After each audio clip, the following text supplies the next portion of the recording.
Welcome to the Big 12 Insiders, your Big 12 sports show. Here's your host, Brien Hanley. Hey, everybody, what's going on? This is your man, Big B, Brien Hanley. Welcome back to the Big 12 Insiders. College football playoff in the semifinal round as of now. Big upset yesterday. Actually, technically, it wasn't an upset. Notre Dame was actually favored in this football game over Georgia. Take it for what you will. But if you watch the game, Notre Dame was the more physical team. They physically beat up Georgia. We've seen this happen to Georgia a couple of times. We saw it happen to them against Ole Miss, that Georgia just took it on the chin. And that's what happened in this game. Notre Dame came out, was more physical. Georgia, I know you're going to say your quarterback wasn't there. I think that had something to do with it, that they weren't effective on the offensive side of the football. However, not having Carson Beck, I don't think changed how the offensive line blocked. I don't think that was a factor. The offensive line got physically manhandled by Notre Dame's front, and that was without Notre Dame having their best defensive player. That happened. So if we're being honest, and I'm always going to be honest, Notre Dame just whipped them. They just whipped them. So now we got to have some real conversations, and that's what we're going to do today. Is the SEC's reign over college football? We're going to dig into that and find out if it's really the changing of the guard. But before we do, remember, always like, follow, subscribe, continue to dig into those comments, and always hit the notification bell so you know exactly when Big 12 Insiders content comes out. So let's get into it, man. Look, the SEC over the last 18 years has been the best football conference in the country. There is no denying it. Anybody that tries to tell you that the SEC hasn't been the best, don't get rude. Just politely say, you know what? I'm going to bow out of this conversation because clearly you don't know what you're talking about, okay? And the SEC has been the best. No ifs, ands, or buts about it. I don't care. They have been the best. And let me start off by saying this. They are still the best conference in college football. Yes, they are. When you go 1 through 8, they have more good teams than every other conference in the United States. That period, end of story. Now, when you start to take a little bit deeper of a dive into that, which is what we'll do here today, things have tightened up a little bit as far as their reign. Look, let's start, like I mentioned, 13 titles over the last 18 years. That's incredible. I mean, that is incredible what the SEC had done. I mean, it's just insane. And the teams that won those were outstanding. Some of those teams are in the conversation of having the best college football team of all time. There's several of them that have arguments to be in that conversation. Some of them have arguments for having the best player in the history of college football. Tim Tebow would be one. Cam Newton is another one. So I'm not here to say who's better or is the best player or anything like that. But if you're not including Tim Tebow and Cam Newton in a top 10 of greatest college football players of all time, again, don't be rude. Just politely say to them, I'm bowing out of this conversation because you have no idea what you're talking about. But that has changed over the last 3 to 5 years. The reigns that the SEC has had over the country as far as just the dominance over everybody else is not the same. And here's a couple of things on why. First off, we know the reason why. NIL and the transfer portal has changed things. No longer is Georgia, Alabama, LSU, whoever else you want to say are hoarding 4- and 5-star athletes on their 3-deep. That's no longer happening. Can't happen because guys are not going to sit around and wait 3 years to go play football. They're going to want to go somewhere, get an NIL bag, and play right away. So the talent distribution is starting to be distributed all across the country. Okay? Paying players now legal. Now look, the SEC had been paying people forever. But before anybody goes off the deep end, everybody was cheating. Okay? The SEC gets this bad rap that they're the only team that was paying people. Stop it, man. No. Everybody, Big 12, Big 10, Pac 12, before it went under, ACC, everybody that could pay, they were paying. And I say everybody that could, everybody was paying. Okay? So don't label the SEC as just this outlier conference that was paying guys. Now, they might have been paying people more. Okay. But everybody was doing it. The quicker you wrap your mind around that, the better off you will be. But their reign and being able to do all that, that's ended. I mean, that's just a fact. So what is the SEC? And look, if you dive into this, it's not that hard to figure out. Look, before the SEC was reigned, because there's some people, and again, I know there's a younger crowd from time to time, they think that the SEC has been the best football conference since forever. That is just not true. That is not true. When the BCS started in 1998, Tennessee won the national title. The only other good team in the conference nationally that people knew about, Florida was good. Every now and then, Arkansas would have a decent team. Mississippi State, Alabama was off and on, but they were coming off of probation. LSU wasn't good. I mean, it was not the premier conference that it is today. Good teams, but like I didn't mention Georgia. Yeah, Georgia wasn't any good either. South Carolina, no. None of those teams were good. They weren't. It was the Big 10 and the Big 12. They had the best teams in the country, and everybody knew that. Everybody knew that. Then you had Miami, Florida State. Every now and then, USC wasn't rolling yet, but they started getting it rolling. Washington was really good. You know, the SEC was a good conference, but it wasn't the best. It just wasn't. So anybody that's saying it's been the best for 50 years, stop. Just get out of the conversation. You're lying and you know it. But since, like I said, let's call it 2006, when Florida won that national title, it has owned college football, but it doesn't any longer. Look, the teams, like I mentioned, the talent distribution, it's being distributed everywhere. And everybody's getting really talented football players. It's impossible for them to continue to reign the way that they are when the talent isn't all in one place. It's just not going to happen. It's just not going to happen. People are wanting to get paid. And when kids are wanting to get paid, they usually go to where the money is at. Now, granted, do they want to go and play for a big-time program and all that stuff? They do. But they're not going to sit around for 2 and 3 years waiting for that to happen anymore, because they don't have to. They can go somewhere else. And maybe it's not the glitz and glamour, but you know what? If I got a mom working 3 jobs just to feed me and my brother and my sister, and maybe my father has passed away and she's struggling, or vice versa, whatever the case may be, my family's struggling. I'm not just going to sit on the bench for 3 years to wait to get a big opportunity to possibly play if I don't get hurt, where I can just transfer down the road and help my family right this very second. And people that get mad at kids for doing that are crazy, because you wouldn't do it with your own personal family right now. So why be mad at 20-year-olds? Let's call them 20-year-olds that want to do the same thing. You shouldn't do that. But that's where the reign has stopped and why it has stopped, in my opinion. Feel free to get in the comments section and tell me that I'm wrong, or what you think is. I'd love to go back and forth with you, because I'll listen. You know me, I'm always fair. I'll listen. But if we're also talking about the teams, let's talk about them right now. Look, Georgia got beat by Notre Dame yesterday, and I think we can all agree that, first off, Texas, I don't know if you want to say they're the best team in the SEC. I don't. I don't know what SEC fans will say. Maybe they'll say Georgia. I don't know.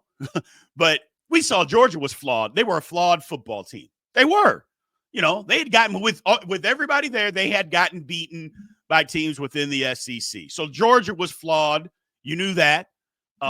Tennessee, and even Tennessee fans will tell you that they weren't that good. They'll tell you that. And I know you're going to get in here, well, Tennessee, come on, people. Are we being serious? I'm not saying Tennessee didn't deserve to be in the college football play. I didn't say that. What I did say is, just like I know, Tennessee was just not, they weren't this superior football team to everybody else. That was not the case. Ohio State just happened to be the team that exposed them and blew them out. But Notre Dame couldn't have blown them out. Oregon couldn't have blown them out. Plenty of teams could have whipped Tennessee. It just is what it is. Texas, they're still in it. But we saw Texas, and look, they've lost to Georgia. But remember, they just struggled against Arizona State, who, if you listen to anybody talk about Arizona State, they had no business being in the college football playoff. No business at all. But yet there they were with an opportunity to win against Texas. And again, I'm not going to get into how they win that. That was yesterday. Okay? Texas won the football game. Hey, stop 4th and 13 at Arizona State and you win. Period. End of story. But having said all of that, the SEC just didn't have a dominant football team. It didn't. And it's okay to say that. I think that's where the pushback comes back, is that SEC fans get so bent out of shape when you say they didn't have this dominant football team. Well, they didn't this year. They have really good ones. But how many? Texas, Georgia, Tennessee, no. Ole Miss. I know people are trying to push Ole Miss, especially Lane Kiffin. I'm sorry, Lane Kiffin. I know you talk about the SEC and how it has, the ebb and flows. You got to go up and down, and who you have to play every week. It's just so tough. And I'm sorry, Ole Miss, stop losing football games that you're not supposed to lose. And you're in this conversation. You could be in this conversation. You could be in this playoff. But don't talk to me about the ebb and flows of the football conference because of who you played. You lost to Kentucky. You lost to a pathetic Kentucky team at home. And before anybody goes into, well, what about the ebb and flows? They played all these teams that they had to play. No.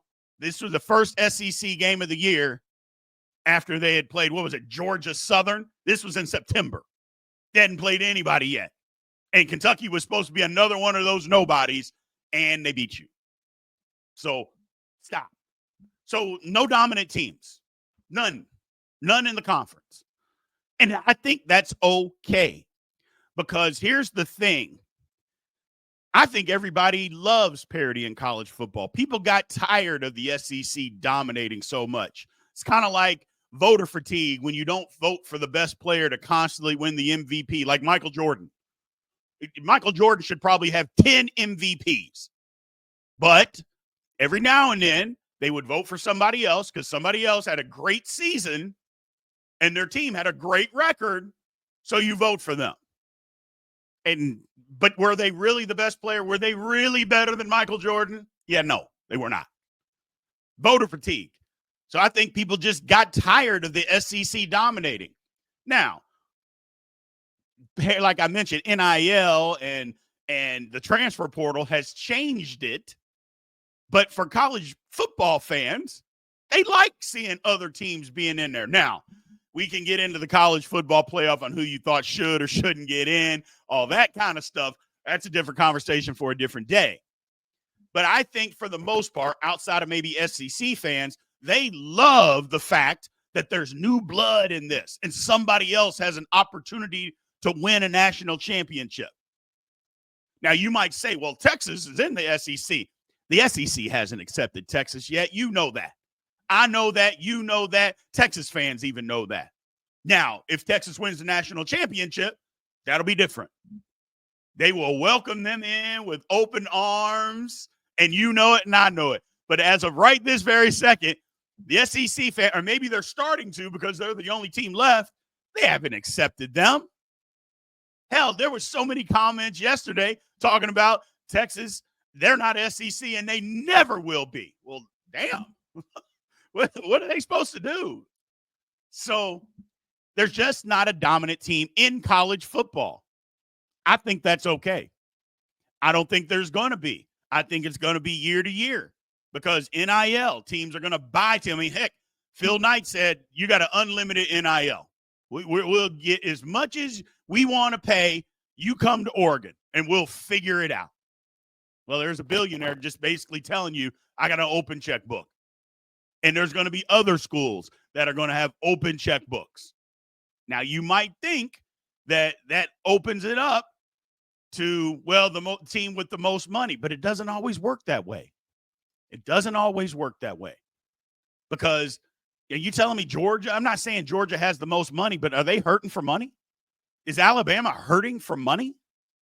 You know, these schools aren't. Is Michigan hurting for money? So it's more than that. It's more than that. You got to have coaching. You got to have continuity. You got to get the right player. Sometimes you miss on guys. You know, look at Florida State. Now, I'm not saying Florida State doesn't need money, but look at Florida State. Look what has happened to them in a year. So it is going to change from year to year. I love it. I just think SEC fans just need to take a breath and understand, first of all, yes, you are still the best conference in college football, but you're not as dominant as what you were before. And you need to embrace that and understand that. It's okay not to be dominant. Don't tell me that Missouri is just going to run to the Big 12 and go dominate the Big 12. That's not the case. Okay? Don't tell me that Arkansas and try to convince me that Arkansas is a good football team. Don't try to convince, well, it's not the same Vandy. They beat Alabama. I know they lost to Georgia Southern, but it's not, hey, Vandy, hey, they beat Alabama. They gotta be good. They're much better. They go to the ACC and go undefeated. Come on, people. At some point, don't we just have to be realistic? And isn't it okay to be realistic?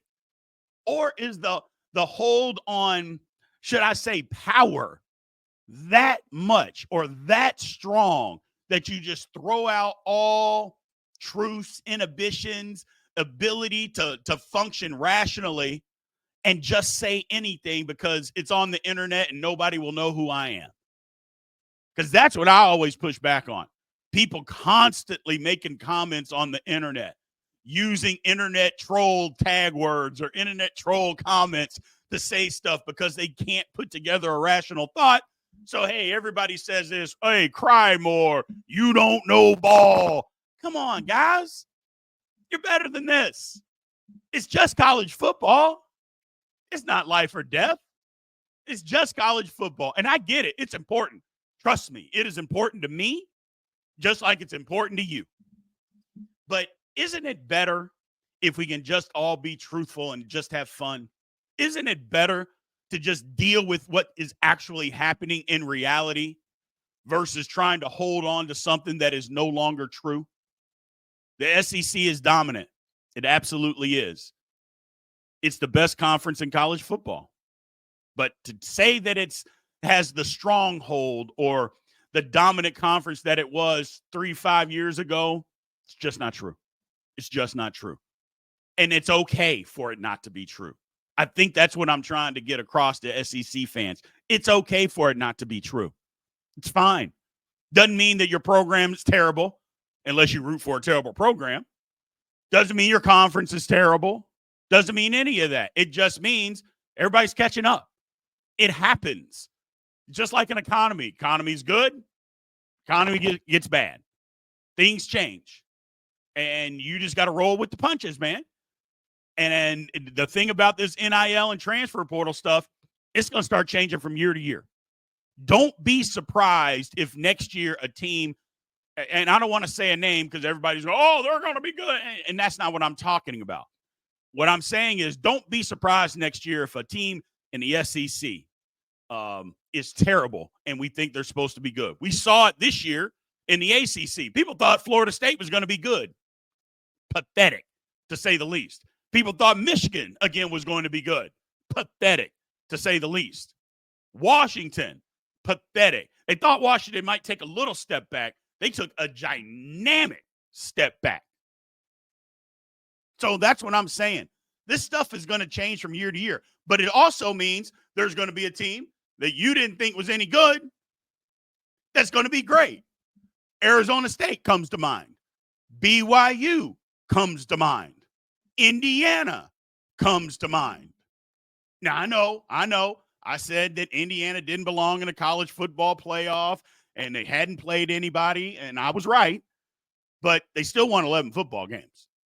I mean, you couldn't have convinced me for anything that Indiana was going to win 11 football games this year. I don't care who they played. They could have played a bunch of high school teams, and I wouldn't have told you that they could win 11 football games. But they did. So things are going to start changing year in and year out in college football. And for me, I love it. I'm a proud supporter of the Big 12.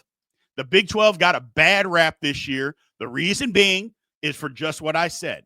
The teams that everybody believed was going to be good in the Big 12, Utah, Oklahoma State, Kansas State, turned out that they weren't as good. And so because they weren't, the teams that they picked at the bottom, well, the league must not be very good, because if these teams are at the top, then the conference is just not any good. Well, we found out in the college football playoff, which I'd still say that BYU should have been in over SMU. Don't care what anybody says. But we found out, no, that's not really the case, because Texas, who you had on a pedestal, down to the wire against the downtrodden team that didn't belong, Arizona State. Parity in college football is okay. It's okay. What I want to get across to SEC fans, you're still the best. You're just not the dominant conference you were, and that is okay, people. It really is okay. Appreciate you guys, man. Thank you guys for tuning in. Again, like, follow, subscribe, continue to get in those comments. Love it. Hit the notification bell so you know exactly when all Big 12, insiders content comes out. I look forward to talking to you again. It's 2025, man. We're going to have a real great year. I'm really looking forward to getting to basketball. We're going to start doing that next week. I appreciate you guys. Until then, love you guys. You have a good one. Thank you for watching the Big 12 Insiders, your Big 12 sports show. This has been a Spirit Street production.